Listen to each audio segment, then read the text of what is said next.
कभी अपने लिए तो कभी औरों के लिए मुस्कुराते रहिए, क्योंकि आपकी ज़िंदगी से बहुतों की ज़िंदगी जुड़ी हुई है। ज़िंदगी एक अनमोल उपहार है, लेकिन अक्सर हम इसे केवल बोझ समझकर जीते हैं। कभी जिम्मेदारियां, कभी दुख, कभी अकेलापन हमें अंदर से तोड़ता रहता है। ऐसे मुस्कुराना आसान नहीं होता, पर क्या आप जानते हैं, आपकी मुस्कान सिर्फ आपके लिए नहीं बल्कि कई औरों की उम्मीद बन सकती है। कभी कभी हमें लगता है कि हम तो अकेले हैं, हमारा रोना या हंसना किससे फ़र्क डालता है, लेकिन सच्चाई यह है कि हम जितना सोचते हैं उससे कहीं ज़्यादा लोग हमारे जीवन से जुड़े होते हैं। हमारी उपस्थिति, हमारा व्यवहार, हमारा साहस कई दिलों को जीने की वजह देता है। माता पिता, भाई बहन, दोस्त, यहाँ तक कि अनजान राहगीर, सब कहीं ना कहीं आपकी ऊर्जा से प्रभावित होते हैं। जब आप मुस्कुराते हैं तो आपके चेहरे पर सिर्फ एक भाव नहीं होता, उसमें किसी को दिलासा, किसी को प्रेरणा और किसी को जीवन जीने की हिम्मत मिलती है। आपकी मुस्कान किसी की आंखों के आंसू रोक सकती है, आपकी हिम्मत किसी की टूटी हुई उम्मीद को जोड़ सकती है, आपका मैं ठीक हूँ किसी के दिल को चैन दे सकता है।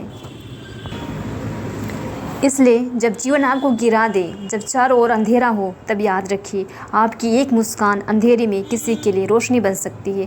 ज़रूरी नहीं कि आप हर दिन पूरी तरह खुश हो, लेकिन हर दिन किसी के लिए एक छोटी सी मुस्कान देकर आप उन्हें जीने की वजह दे सकते हैं।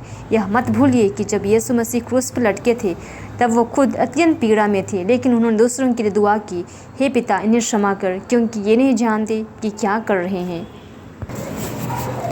उनकी यह करुणा हमें सिखाती है कि दूसरों के लिए मुस्कुराना, दया करना और सहन करना भी एक प्रकार की प्रार्थना है। आपकी ज़िंदगी से बहुत सी ज़िंदगियाँ जुड़ी हैं। आप हार मान लेंगे तो कई लोग टूट जाएंगे, लेकिन आप अगर उठ खड़े होंगे तो कई औरों को खड़े होने की ताकत मिल जाएगी। आप किसी की उम्मीद हैं, किसी की प्रेरणा, किसी की प्रार्थना को उत्तर हैं। इसलिए जब आप थक जाएं, टूट जाएं, तब एक पल रुकिए, अपने लिए मुस्कुराइए क्योंकि आप इसके हकदार हैं, और फिर औरों के लिए मुस्कुराइए क्योंकि आपकी मुस्कान में जीवन है।